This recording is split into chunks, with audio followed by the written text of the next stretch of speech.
de Jesus.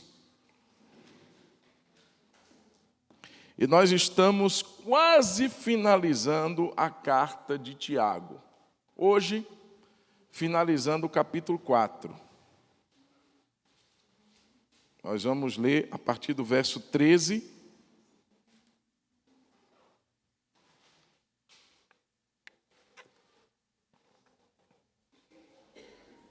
Temos falado ao longo dessas quintas-feiras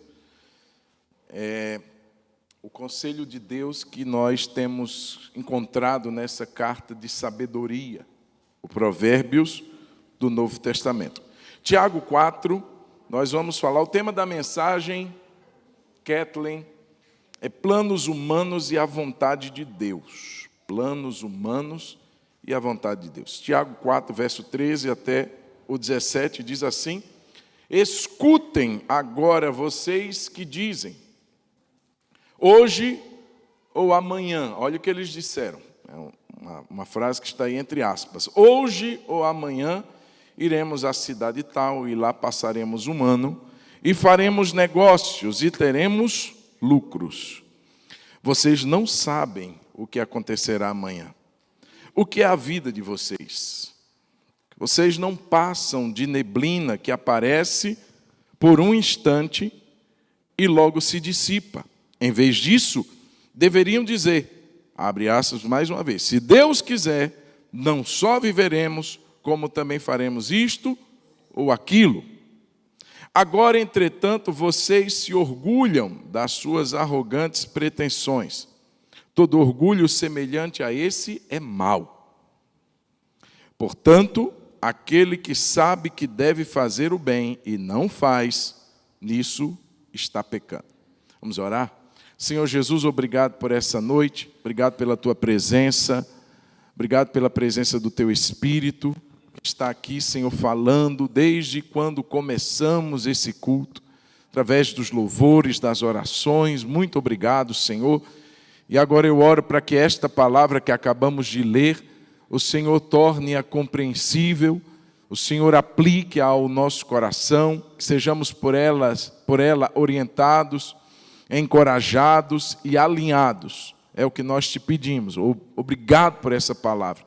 Obrigado por essa oportunidade que temos de nos reunirmos e adorarmos o Teu nome nessa noite. Fala com a gente, Senhor, nessa hora. Eu te peço em nome de Jesus. Amém. Amém.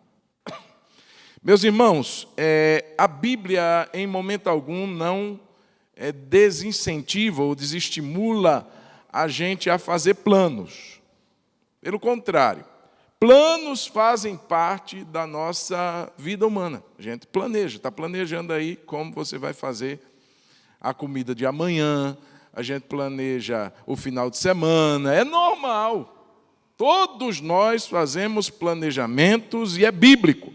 Provérbios 16:1 vai dizer assim: o coração do ser humano pode fazer planos, mas a resposta certa vem dos lábios do Senhor. Então, você pode fazer planos sim, não há nada de errado nisso. Planejamento é algo necessário para a nossa organização. Lucas capítulo 14 também vai nos mostrar Jesus falando sobre aqueles que queriam segui-lo, né, o propósito do discipulado cristão.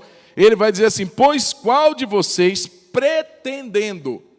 Essa é uma ideia de um plano que a pessoa está imaginando ali acontecer.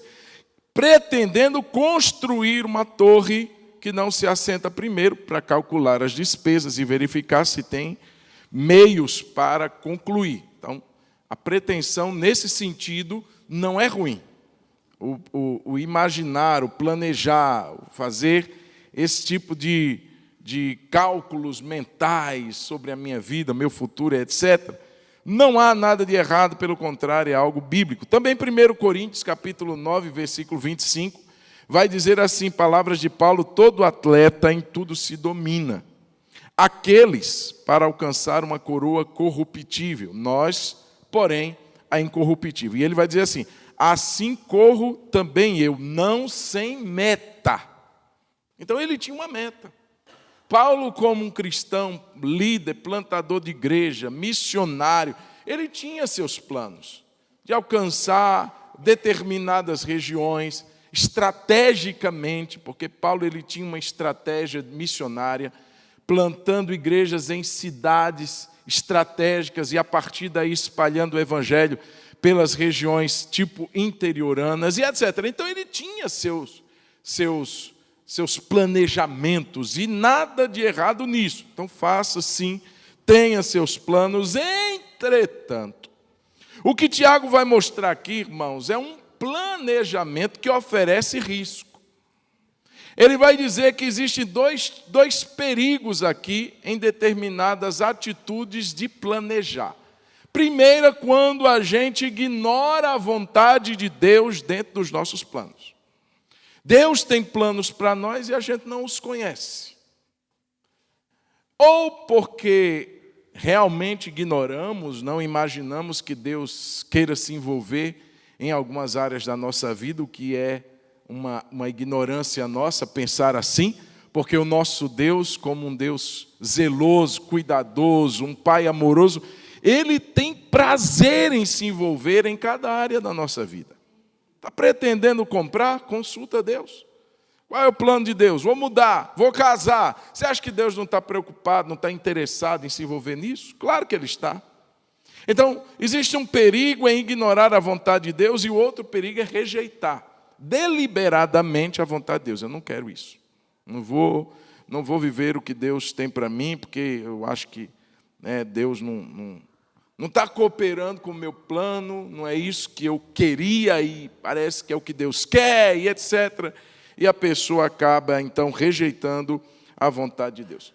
Irmãos, isso é muito interessante porque o contexto que ele escreve aqui é para pessoas que estavam dispersas. Você leu comigo lá no início da carta, ele escreve a judeus dispersos, que haviam se alojado em várias partes do Império Romano e começado suas vidas através de negócios, através de comércios. E ele parece que é uma expressão muito comum, ir a tal cidade, negociar, comprar, vender, ganhar, lucrar. Então era algo que fazia parte. Deus não está aqui, irmãos, como eu disse, tirando de nós a capacidade de planejar, mas Ele quer nos ensinar algumas verdades aqui e, assim, evitar alguns perigos que a gente pode viver. Como falamos, primeiro perigo qual é? Ignorar a vontade de Deus. Diga comigo, ignorar a vontade de Deus é um risco. É um risco. Então, olhe para quem está do seu lado e diga assim, não corra esse risco. Ignorar não. Ele vai dizer no verso 13 e 14, escutem agora, vocês que dizem, hoje ou amanhã iremos para tal cidade e lá passaremos um ano. Olha, o planejamento era de médio prazo, um ano. E faremos negócios e teremos lucros. E aí no verso 14 ele vai dizer assim, vocês não sabem. E essa expressão que já começa no verso 14 mostra uma ignorância com relação aos propósitos de Deus. Vocês não sabem o que acontecerá amanhã. Vocês não sabem o propósito, o plano de Deus para vocês no que diz respeito ao amanhã. E o que é a vida de vocês? Vocês não passam de neblina que aparece por um instante e logo se dissipa. Então, irmãos, esses irmãos aqui, a quem Tiago escreve, eles tinham metas, mas eram metas claras. Eu acho legal isso daí. Eles sabiam o que queriam, metas claras, objetivos definidos, e tinham muita confiança. Porque eles diziam assim, nós vamos passar um ano, nós já planejamos isso e vamos a tal cidade, vamos negociar, ou seja, a gente não está brisando, a gente não está assim, aleatório, a gente não está sem saber, não, a gente tem uma meta, é importante isso. Esse não era o problema. Então e ainda confiança, porque eles diziam assim, nós vamos lucrar. Ou seja, uma mensagem aqui para muitos coaches assim, nota 10. Porque mostra essa proatividade. Vai lá, vai lucrar, você vai conseguir, você vai vencer. Eu vou. O problema, irmãos, é porque a gente não vê a inclusão de Deus aqui nesse propósito. É sempre uma questão humana. Nós iremos, nós passaremos, nós negociaremos, nós teremos lucros, e cadê Deus nessa história? Isso torna qualquer planejamento leviano. Isso torna qualquer planejamento insustentável, porque, como ele diz, vocês não sabem o que vai acontecer amanhã. É um risco que vocês estão correndo nessa pretensão humana. O mínimo que vocês deveriam fazer, o mínimo, era pedir um conselho a Deus. Era consultar o Senhor. Quer dizer, Deus, a gente está querendo ir a tal cidade, a gente está querendo ganhar dinheiro, enfim. Consulta a Deus. O mínimo necessário para quem está planejando é consultar a Deus. Deus, isso faz parte da sua agenda? Ou só é minha pretensão, meu desejo? Eu pergunto, irmãos, havia algo ilegítimo aqui dentro desse planejamento? Eles estavam, nós vamos a tal cidade, vamos tirar dinheiro da galera, vamos fraudar todo mundo, vamos pedir emprestado e não vamos pagar. Não tinha nada de errado, nada. Mas, irmãos, por que há essa advertência? Porque Deus não está no meio. E ele está falando a cristãos, irmãos. Talvez se admita isso, se tolere isso, para quem não é cristão, para quem não é crente, para quem não tem esse entendimento de que há um Deus que governa todas as coisas, inclusive governa as nossas vidas. Ele é o cabeça. A orientação, os comandos vêm e partem da cabeça. Nós apenas seguimos os seus comandos, as suas direções. Então precisamos ser pessoas tementes e reverentes em relação a isso, que o governo pertence a Deus. Irmãos, e aqui a repreensão é muito clara. E ele diz assim: vocês não sabem o que vai acontecer nem ao final do dia. Imagine daqui a um ano. Nem o amanhã vocês têm em suas mãos. Nada vocês têm em suas mãos. Aliás, o que é a vida de vocês? É como uma neblina. É algo assim rápido, passageiro, que aparece e logo se vai. É frágil, sua vida é frágil, irmãos.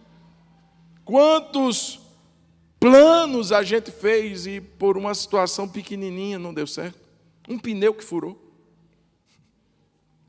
Uma bateria que arriou no seu carro e não deu tempo de você ir, você chegar a tempo. Você ficou ali talvez até chateado. Mas Deus, ia ser uma grande reunião que eu iria para ir, não deu certo. E aí? E aí Deus perdeu o controle. O guarda de Israel dormiu. O guarda de Israel toscanejou, cochilou e nos deixou na mão. Não, Deus, mas o Senhor poderia ter deixado, mas Deus quer isso. Não agradece. Perdeu o ônibus, perdeu o encontro, perdeu a oportunidade de comprar. Compraram antes de você já estava com tudo pronto. Eu vou comprar, já estou com dinheiro guardado, está tudo certo, só falta assinar e chegou antes. Alguém se colocou na sua frente, comprou primeiro. E aí?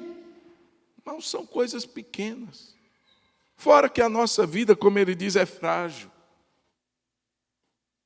Uma situaçãozinha, a pessoa entra no hospital para tratar de uma situaçãozinha e a coisa piora.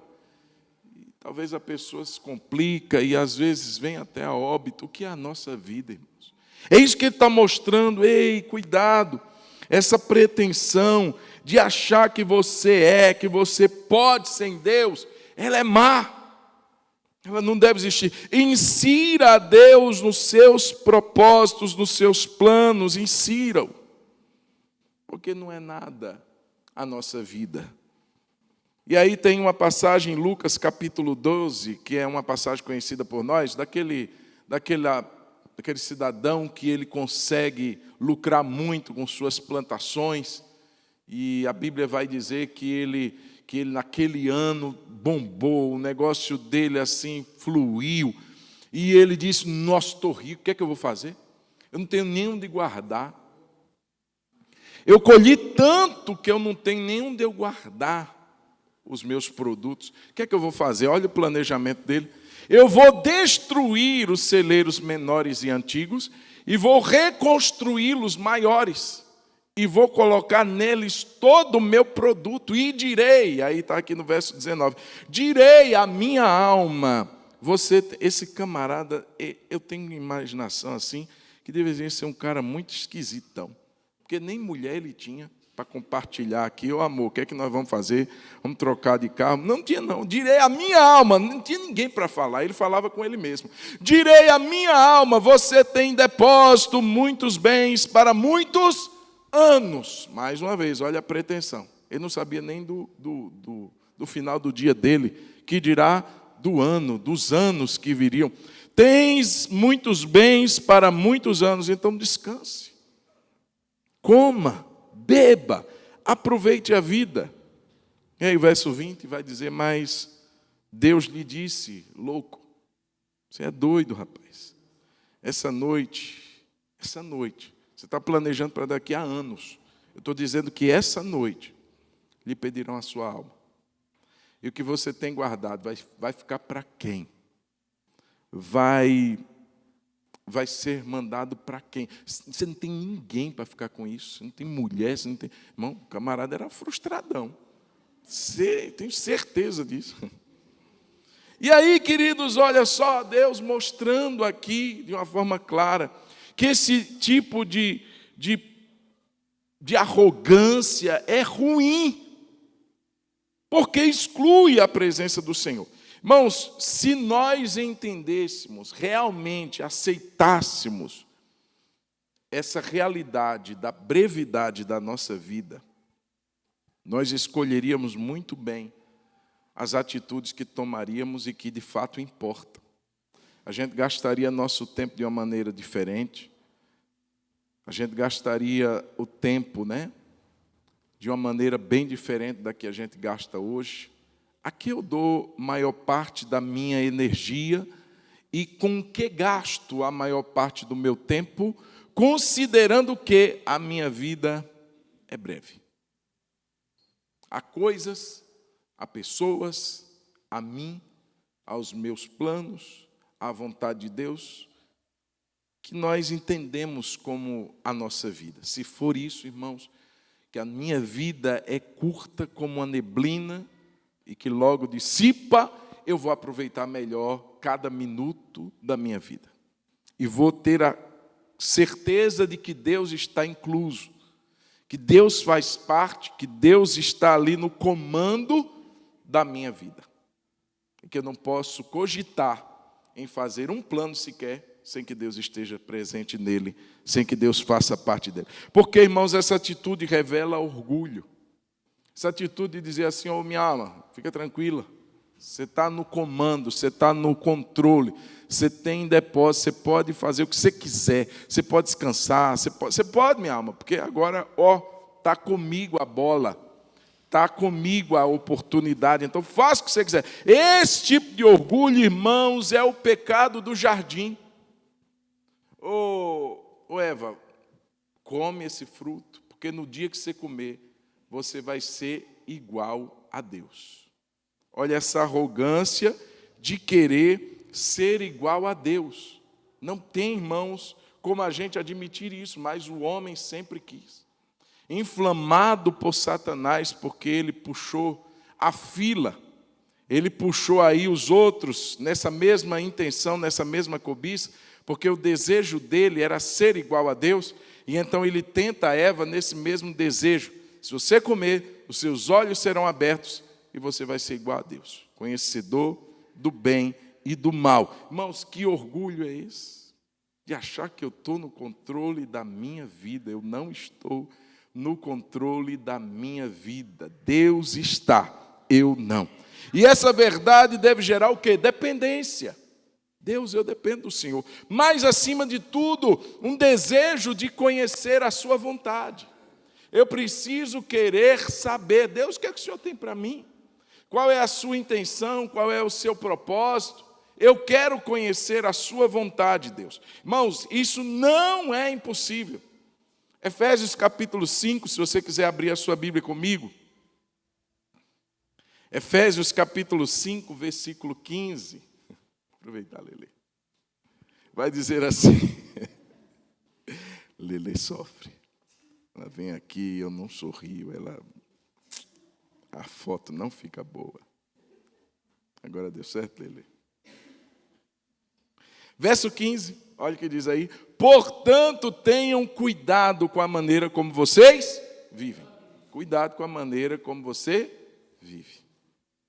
Ele vai dizer, e vivam, não como tolos, mas como sábios, aproveitando bem o tempo, gente. A vida é breve, aproveitando bem o tempo. Então, carpe diem, pastor, vamos curtir a vida enquanto a temos. Vamos aproveitar. Aí você está sendo tolo também. Porque o aproveitar a vida, irmãos, remir o tempo, é na perspectiva de Deus, da vontade de Deus. A prova está no verso 17. Por esta razão, não sejam insensatos, mas procurem, vamos ler de novo isso daqui bem calmo, mas procurem compreender qual é a vontade de Deus. Não vem pronta, não vem clara, não vem destrinchada. A vontade de Deus não vem assim como aquele manual da montagem daquele armário que você comprou, passo a passo. Não, irmão, nós precisamos procurar, compreender qual é a vontade do Senhor. Nós temos o auxílio do Espírito Santo, que conhece a mente de Deus. Nós temos a palavra de Deus que nos ajuda a discernir o engano dos nossos corações. Então, irmãos, nós temos recursos, nós temos o próprio Cristo, que é a palavra que se fez carne. Então, irmãos, nós temos elementos, ferramentas disponíveis para que compreendamos a vontade de Deus. Agora, isso exige de nós interesse. Isso exige de nós uma disposição para fazê-lo. Eu tenho que procurar, é uma busca, é um interesse. Eu vou orar por isso. Deus, eu estou com algo no meu coração, é da sua vontade? Deus confirma, Deus mostra. A tua palavra diz que o Espírito de Deus testifica ao nosso espírito, de que somos filhos de Deus. Mas, irmãos, existem decisões que também a paz interior gerada pelo Espírito Santo, ela pode ser um sinal. Existem elementos que a gente pode se valer para descobrir a vontade de Deus. E não é porque as circunstâncias são favoráveis. Paulo vai dizer em uma de suas cartas que uma porta grande, olha como ele descreve, uma porta grande e eficaz se foi aberta no Senhor, se me abriu no Senhor. Ou seja, Deus abriu uma porta para Paulo. Mas ele completa o versículo dizendo, mas há muitos adversários. Acha esse texto aí, por favor, Lelê. Me fugiu da mente, mas vocês estão aí para isso mesmo? Uma porta grande e eficaz se me abriu no Senhor, mas há muitos adversários. Eu não anotei esse texto me veio agora. Há muitos adversários. Irmãos, era para ele imaginar o quê? Se foi Deus quem abriu a porta, está tudo em paz. Se foi Deus que me deu essa oportunidade, está tranquilo. São os anjos que estão forrando um tapete vermelho para eu passar. Mas, ao contrário, ele diz assim, Deus abriu a porta, mas tem muito adversário. Ou seja, eu vou enfrentar muita resistência, eu vou enfrentar muito problema. Está ali, 1 Coríntios 16, 9, Deus abençoe, porque uma porta grande. Era pequena, gente? Era grande. E também oportuna, ou seja, era algo que dava possibilidades grandes para Paulo. Para o trabalho se abriu para mim. Olha como termina. E há muitos adversários. Não é porque é vontade de Deus, irmão, que vai ficar, nossa, fluiu. Nossa, você viu como foi fácil? Cuidado, porque às vezes o que é fácil demais pode não ser a vontade de Deus. Tudo isso te dareis, se prostrado me adorares. Vai vir fácil, mas não é pelo caminho certo. Então, irmãos, nós precisamos conhecer a vontade de Deus. Deus, eu estou com um plano para daqui a 10 anos. Não tem problema. Mas eu quero saber se eu preciso caminhar. Porque às vezes, irmãos, veja bem, Davi tinha um plano. Perguntou a Deus se era, a princípio pareceu que Deus estava aprovando, que era construir um templo ao Senhor. Mas depois Deus vai dizer, não, Davi, não vai dar não. Porque suas mãos são mãos de sangue, mas o seu filho fará essa obra. Mas Davi fez o quê? Pavimentou um caminho para que Salomão tivesse possibilidade de levantar, de dar seguimento àquele propósito. Ele fez uma grande provisão de madeira, de ouro, de todos os itens necessários para a construção do templo.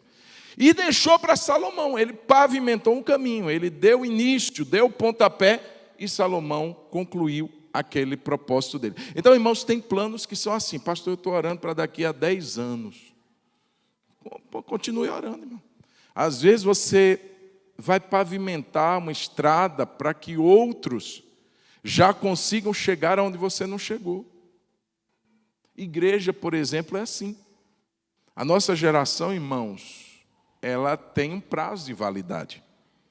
Mas nós estamos hoje, por que nós focamos em crianças? No trabalho com as crianças, numa solidez naquilo que é ministrado a elas, porque nós estamos pavimentando o caminho delas. Porque lá na frente, irmãos, não estou dizendo que elas não sejam já participantes da obra de hoje, não. Estão ativas, estão recebendo, estão crescendo. Mas existe um momento para o despontar delas. E quando elas chegarem nessa fase, elas vão ter uma sensação de que algo as precedeu, de que alguém ou alguns trabalharam para que elas chegassem aonde a gente não chegou. Os filhos são assim. A gente faz isso com os nossos filhos. A gente trabalha pavimentando aí, colocando um alicerce, uma base, para que eles possam ir mais longe do que nós fomos. O trabalho das gerações anteriores é esse.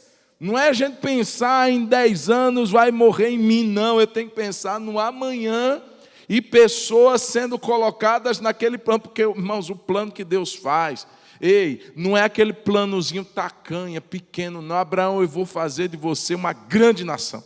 Vou abençoar os que te abençoarem, vou amaldiçoar. A gente pensa que foi o Abraão, todo o clímax do plano, foi em Abraão. Não foi, irmãos. Isso culmina em nós. Você já entendeu isso? Já percebeu isso? Que o plano feito em Gênesis para Abraão está repercutindo em nós? O pai da fé, o pai Abraão, não somente os judeus, mas todas as nações da terra, Abraão, serão benditas através da sua vida. E, de fato, é isso que está acontecendo. Então, irmãos, visualize propósitos de Deus, planos de Deus, mas que não tenham um fim em você. Que eles possam perdurar e alcançar e abençoar outros, através, talvez, do que você deu início. Olha, tem uma porta aberta. Se você se priva de entrar por ela, irmão, você não está privando apenas você, mas talvez há muitos outros que entrariam após você, porque você já foi à frente arrancando os tocos, eliminando os adversários, e quem vem atrás já vai encontrar um outro caminho mais fluido, mais livre para passar. Então, procurar entender a vontade de Deus é necessário. Diga amém. Segunda coisa, irmãos, tem aqueles que ignoram, mas tem outros que desobedecem. Diga, é um risco. É um risco. Olha para quem está ao seu lado e diga assim: ignorar ou desobedecer é faca na garganta. É a pior coisa. Eu acho que essa segunda é pior do que a primeira. Porque a ignorância, irmãos, ela será julgada. Aquele que não conheceu a vontade do seu Senhor, mas fez coisas dignas de açoite, será açoitado. Com menos açoite, Jesus fala isso, do que aquele que conheceu. Mas não vai deixar de ser julgado. Porque tem gente que diz assim, não, se eu conhecer a vontade de Deus, vai me gerar mais responsabilidade. Exatamente. Mas errado é pensar que a ignorância nos livrará do julgamento. Não vai, não. Ah, mas ele não conheceu, tadinho, mas ele não sabia. Mas por que não sabia? Porque não quis. Muitas vezes por uma falta de desejo, por uma falta de interesse. Eu vou me manter nesse campo aqui do pouco conhecimento, porque o muito conhecimento aumenta o sofrimento, então não, vai ser julgado da mesma maneira. Mas aqui fala, versos 16 e 17, daqueles que desobedecem à vontade de Deus. Eles sabem. Olha o que diz o texto. Agora, entretanto, vocês se orgulham das suas arrogantes pretensões. Olha a igreja que ele escreve. Todo orgulho semelhante a esse é mau.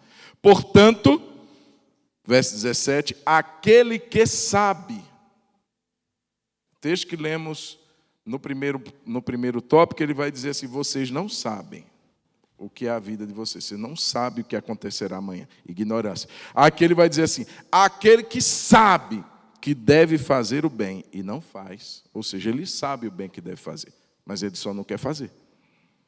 E ele vai dizer, nisto está pecando. Diferente do primeiro grupo, que não sabia, esse daqui escolheu não fazer o que eles sabiam que deveria fazer. Hoje, a nossa carga de responsabilidade aumenta mais um pouco. Tanto para mim, quanto para você. A partir do momento que somos expostos ao conselho de Deus, à vontade de Deus, nossa responsabilidade aumenta. Então, está aumentando um pouco mais hoje. Agora, o que vamos fazer com aquilo, queridos, é que vai determinar se seremos bem-aventurados ou não. Conhecimento, irmãos, é só uma porta que a gente decide entrar ou ficar do lado de fora. E aí, irmãos, ele vai mostrar, a Bíblia nos mostra que existe a vontade de Deus, que é a chamada vontade geral, vamos dizer assim, a vontade que se aplica a você, a essa pessoa que está do seu lado, que está à sua frente, é para todos nós, para todas as épocas, mas também existe a vontade específica de Deus, que é para o nosso viver, é para o João, é para o Marco, é para o Rafa, para cada um que é diferente. Foi o que Jesus falou para Pedro. Ô Pedro, você está querendo muito saber da vida de João? Já no finalzinho ali do Evangelho, Pedro disse assim, ô Senhor, e ele? O que é que vai ser dele? Ô Pedro, se eu quero que ele fique até que eu volte, não é da sua conta não, rapaz. Deixa de querer se preocupar com a vida do João, siga a mim e pronto, viva o que eu tenho para você. Até porque Jesus tinha dito para ele que quando ele era novo, ele fazia o que ele queria, mas quando ele fosse velho, ele seria levado para onde ele não quisesse. Ele estava falando com que tipo de morte Pedro haveria de morrer. E já João, ele já imaginou que João teria um outro propósito, como de fato teve, e talvez querendo viver o que é o propósito do outro. Não, viva o seu, Pedro. E eu quero dizer para você e para mim que estamos aqui, viva o seu, meu irmão. Deixa o propósito de Deus para o seu irmão, para ele viver. Amém? Porque existe a vontade geral de Deus que se aplica a todos nós e nós precisamos conhecê-la muito bem. Tessalonicenses, capítulo 4, 1 de Tessalonicenses, capítulo 4, só um exemplo do que seria a vontade geral de Deus exposta nas Escrituras. Vai dizer assim, 1 Tessalonicenses, capítulo 4, versículo 3... Pois esta é a vontade de Deus. Opa, eu já estou conhecendo algo da vontade de Deus, pastor. Exatamente. Mas será que isso é para mim ou é só para o meu irmão? Não, se ela está nas Escrituras, ela diz respeito a todos nós. Pois esta é a vontade de Deus, pois a vontade de Deus é a santificação de vocês que se abstenham da imoralidade. Isso é só um exemplo. Também a Bíblia vai dizer que a vontade de Deus é que em tudo demos graças. Esta é a vontade de Deus para convosco em Cristo Jesus, dar graças. Então, são revelações não específicas para um grupo, para uma igreja, mas para todos nós. E existem as específicas. É aquela do CPF, é sua.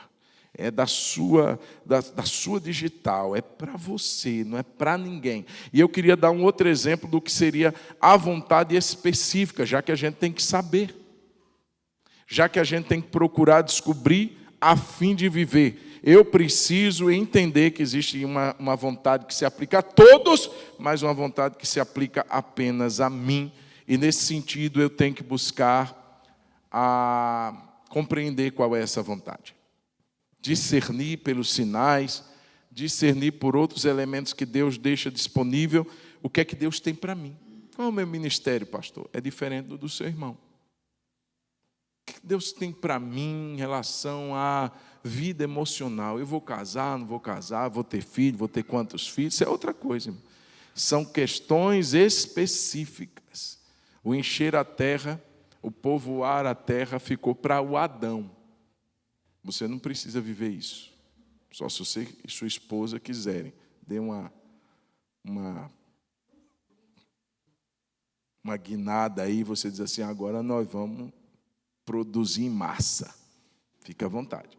Mas essa vontade foi para o Adão. E aí ele vai dizer aqui, Atos capítulo 13, versículo 1. Olha a vontade específica para esses irmãos. Havia na igreja de Antioquia profetas e mestres. Quem?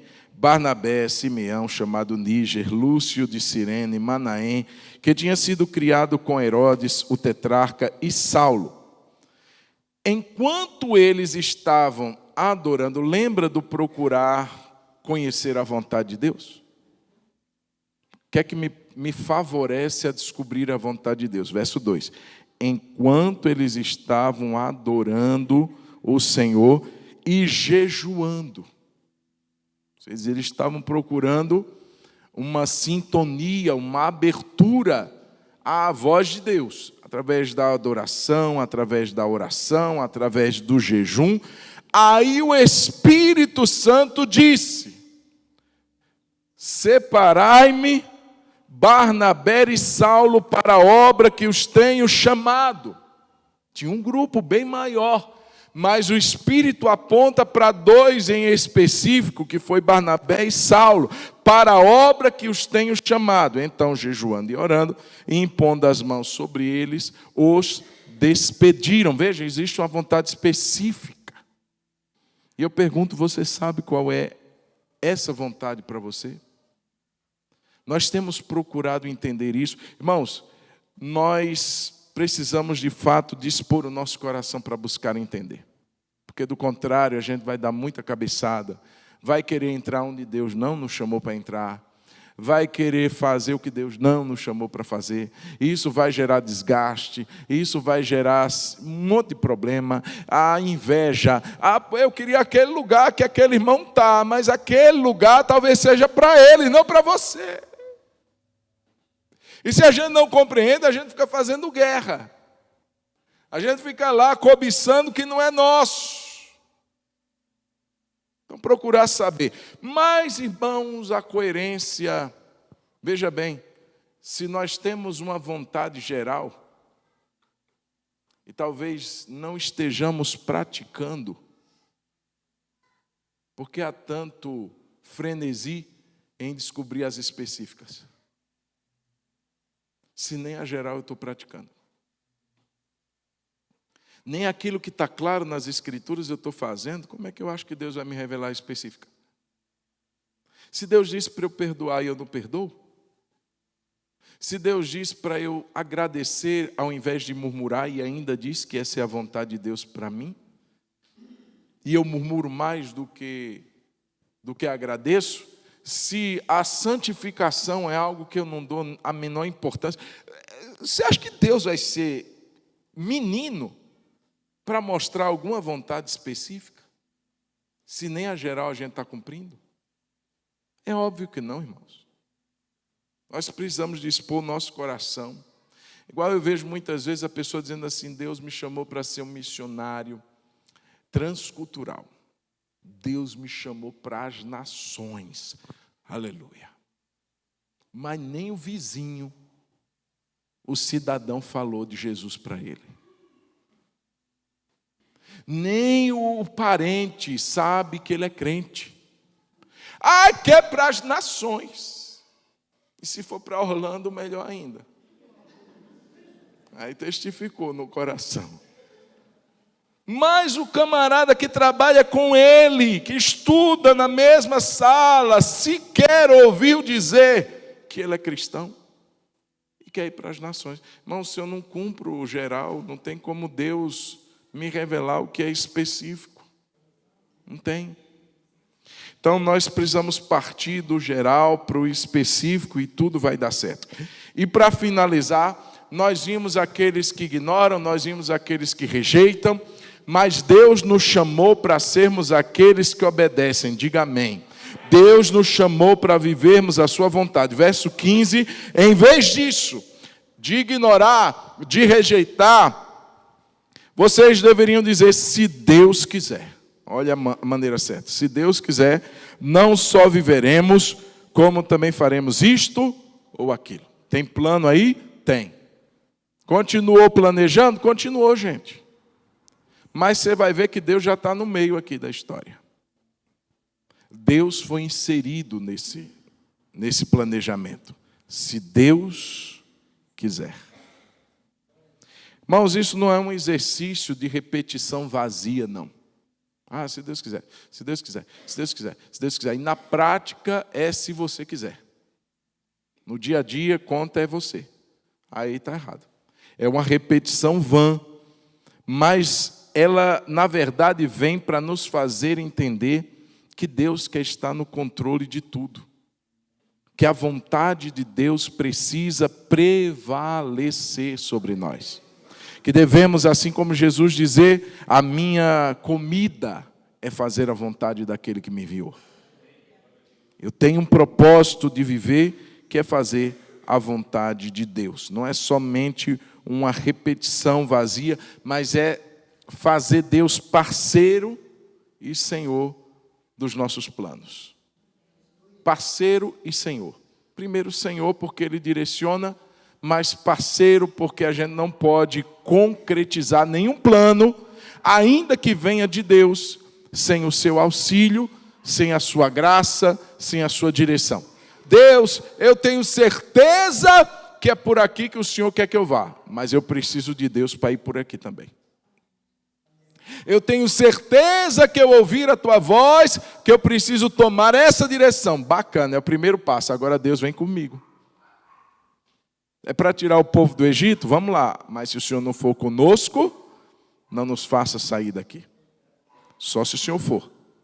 Porque eu dependo do início até o fim da graça que vem do Senhor. Então, continuar colocando Deus no lugar dele, de Senhor e de parceiro. Então, irmãos, eles aqui continuavam traçando suas metas, mas eles mudaram. Estavam reconhecendo agora a participação de Deus. Irmãos, é muito interessante isso, porque colocar Deus nos nossos planos não significa apenas dizer Deus abençoe os meus planos. Viu como a gente faz muitas vezes? Deus, estou com esse plano, me ajuda, abre as portas. Se o Senhor puder fazer assim, assim, assim, assim, vai ficar tudo ótimo. E a gente, na verdade, está achando que o leme está nas mãos da gente.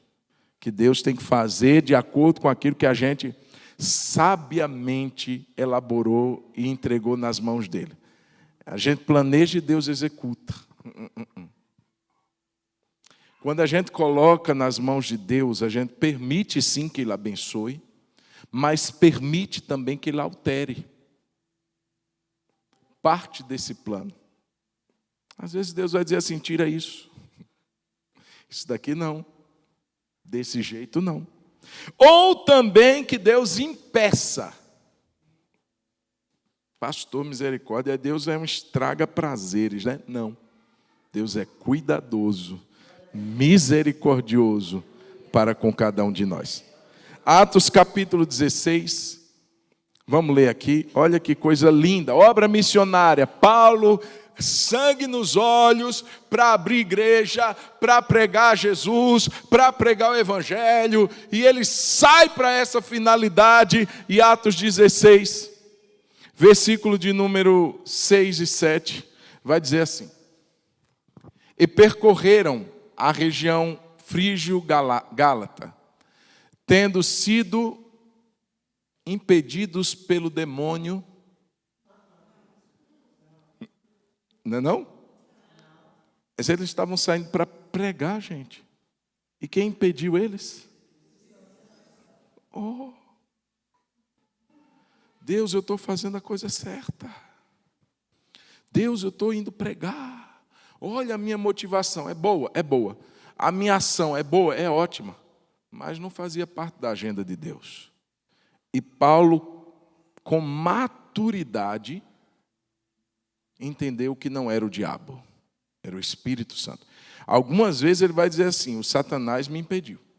Mas nesse caso em específico, ele entende claramente que não foi o diabo, foi o Espírito Santo de Deus quem o impediu. Vamos continuar? Deixa aí. Tendo sido impedidos pelo Espírito Santo de pregar a palavra na província da Ásia, chegando perto de Mísia, tentaram ir para Bitínia, mas o Espírito de Jesus...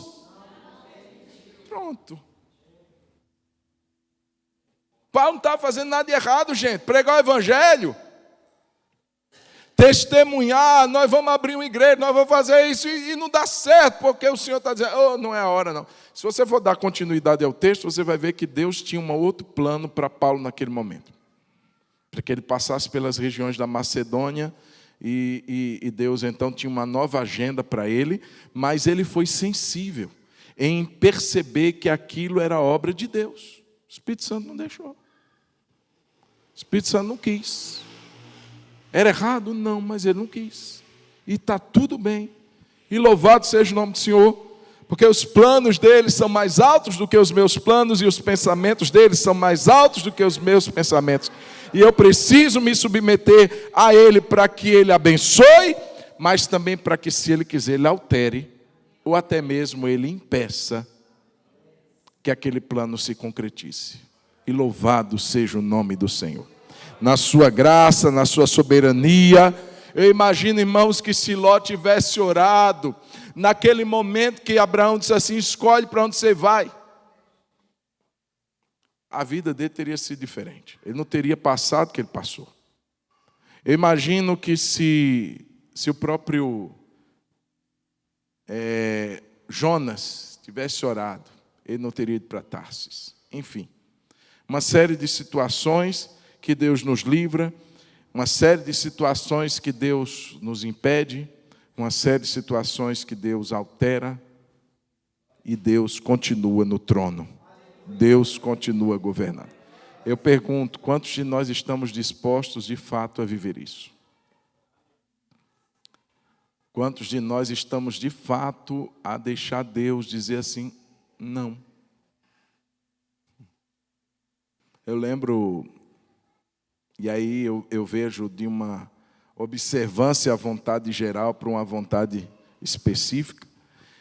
Eu era jovem, recém-convertido, e o meu coração estava assim, queimando por mais de Deus. E eu lembro que os jovens da igreja disseram assim, vai ter um congresso, e vai ser lá em São Paulo. E os jovens estavam se organizando para pegar uns 2 ou 3 carros e irem para aquele congresso. Ia ser o congresso da Donep, ia estar Azaf Borba, ia estar Ademar de Campos, só aquela galera jurássica. E eu disse, eu quero ir. Nossa, eu nunca tinha ido para um congresso. Vai ser muito bom. E aí fui falar com meu pai. E meu pai disse assim, não, vai não. Pai, mas eu não estou pedindo dinheiro, não. Está tudo certo, a gente vai se organizar assim, assim, assim. Não, não vai, não. Aí eu fiquei revoltado. Aí fui para o quarto orar. Eu digo, Deus, olha aí. Quando eu era do mundo, meu pai não estava nem aí. Para onde eu ia, quando eu ia, com quem eu ia e quando eu voltaria. Eu saía e ninguém sabia nem para onde eu tinha ido. Agora que eu estou crente, que eu quero ir adorar o Senhor, que eu quero ir para um congresso de crente, que vai estar essa galera boa aí. Meu pai disse, não, ó Deus, o Senhor vai fazer o quê? Aí o Senhor vem com a santa palavra e diz assim, filhos, obedecei em tudo aos vossos pais no Senhor, pois isto é agradável.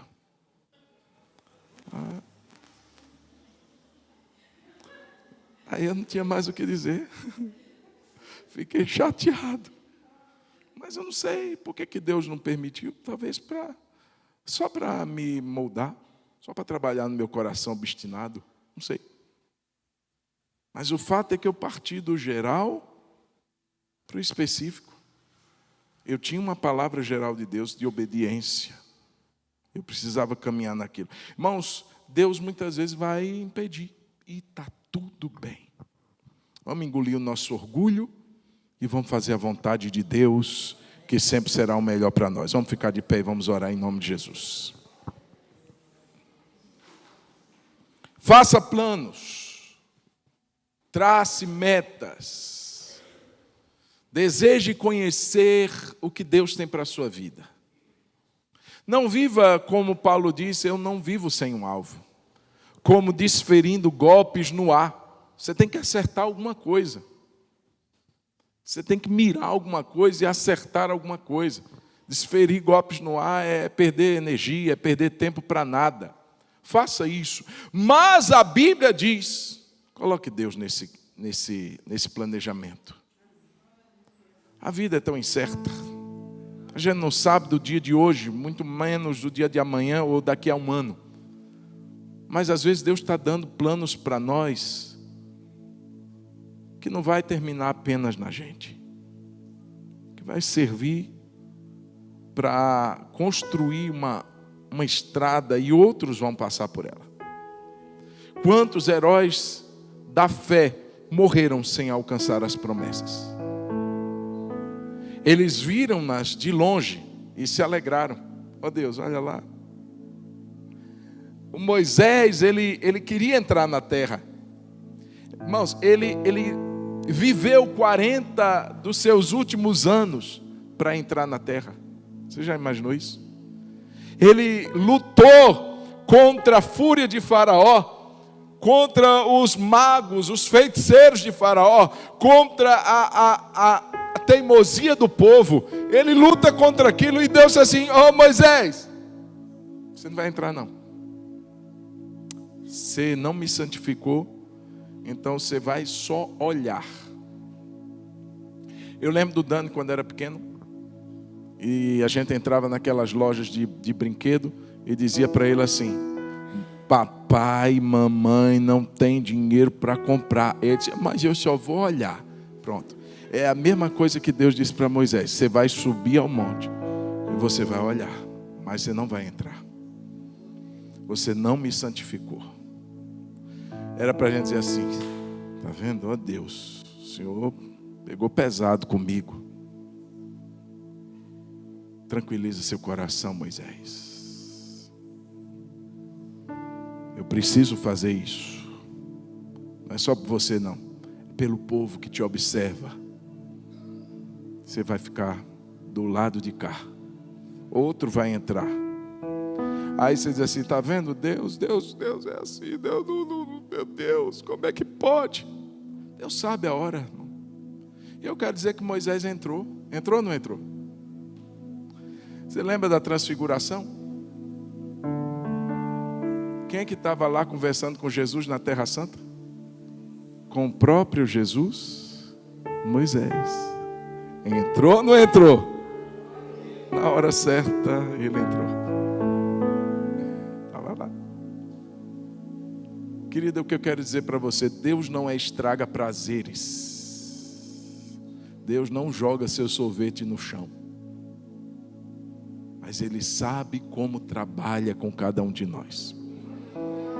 O que eu quero dizer, irmãos, é que Deus olha para nós e tem zelo por nós, cuidado por nós. Às vezes para nos poupar, às vezes para evitar da gente desviar. Enfim, para guardar o nosso coração. Vamos confiar no cuidado do nosso Pai.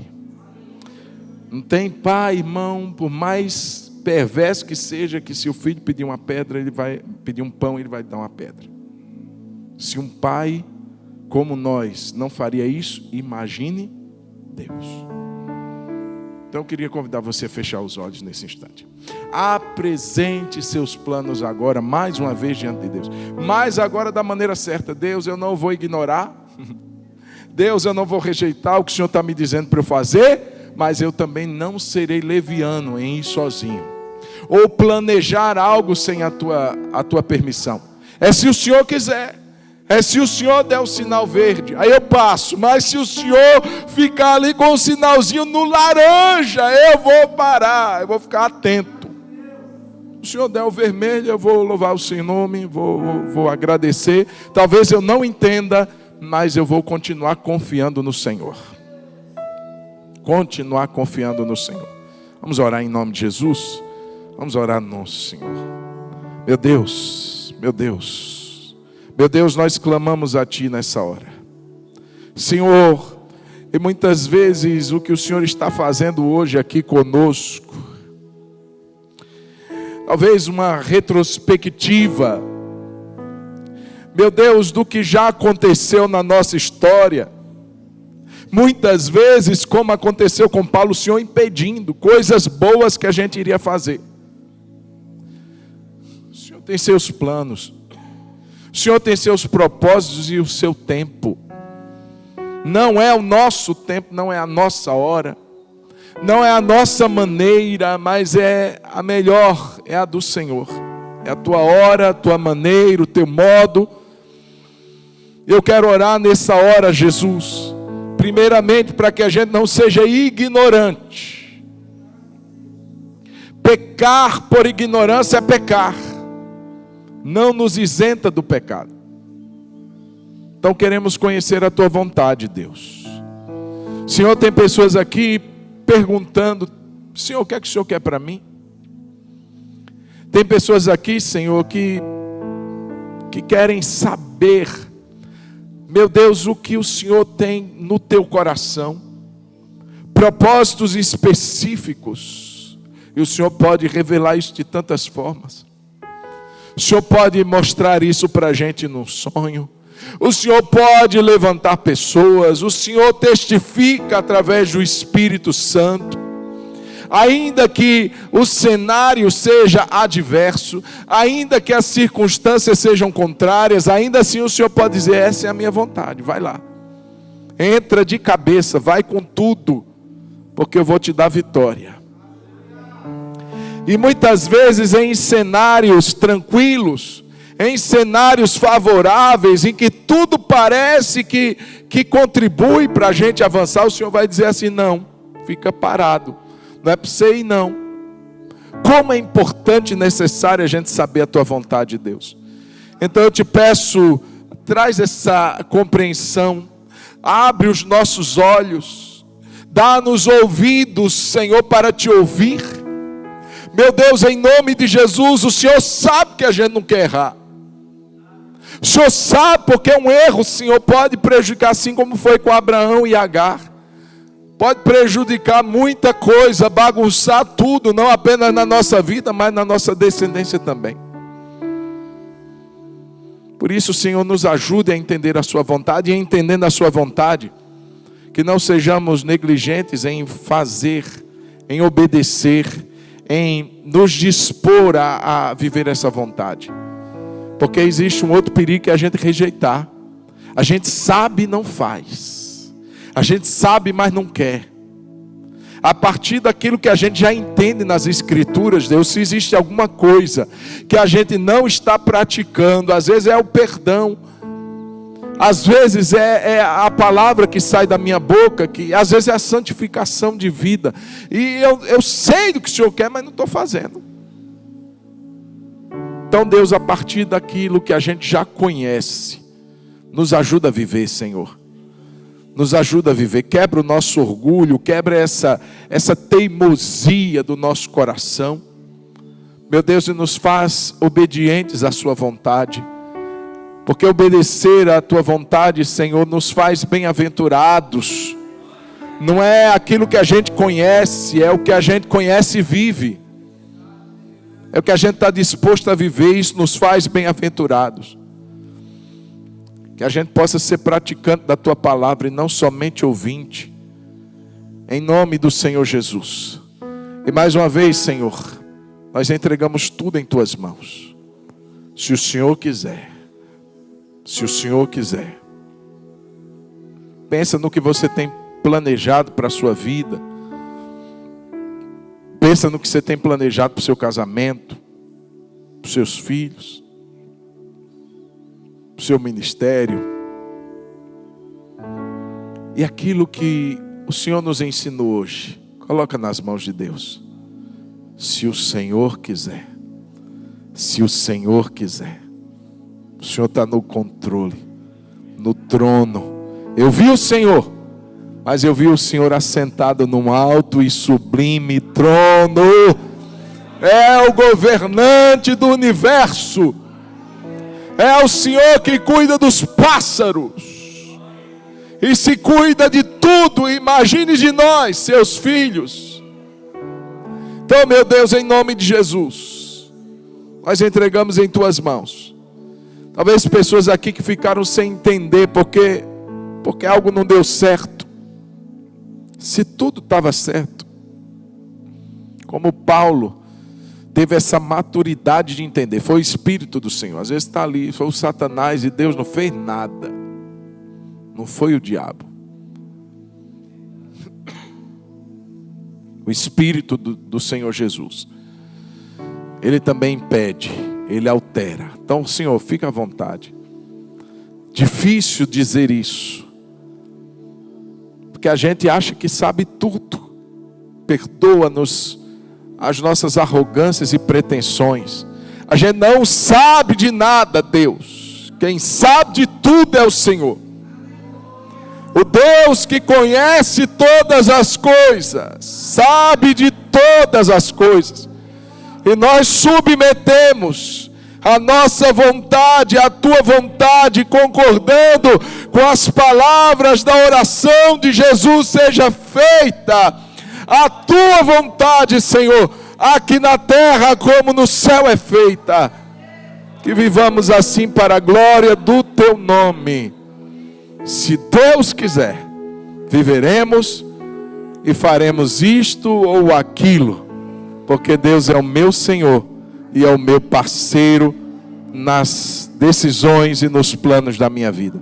Em nome de Jesus, amém. Vamos aplaudir o nosso Deus.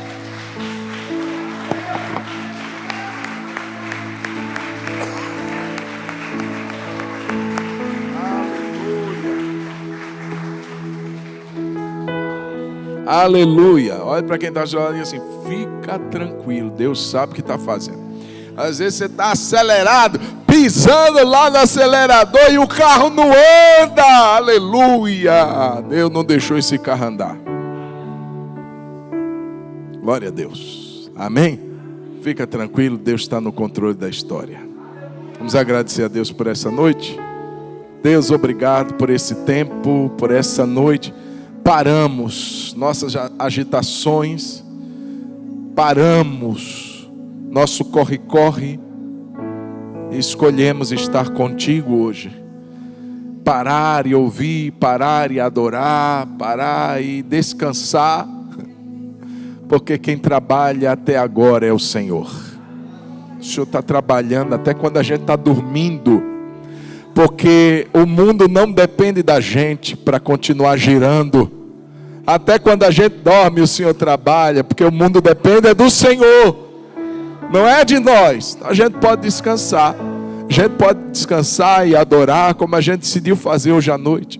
Parar esse tempo para adorar o Senhor. Parar esse tempo para cultuar o Senhor. Te peço que o Senhor nos leve agora em paz.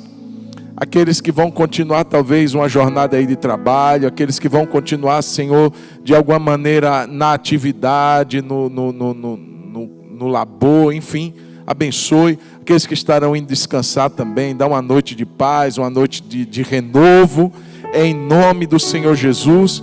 E nós oramos assim, que o Senhor nos leve em segurança e em paz aos nossos lares, em nome do Senhor Jesus. Que o amor de Deus, o nosso Pai, a graça de nosso Senhor Jesus Cristo e a consolação do Espírito Santo seja sobre todos nós, povo de Deus, hoje e sempre. Amém. Deus abençoe, vá em paz, se despeça do seu irmão e até final de semana aí, recheado de boas coisas, em nome de Jesus.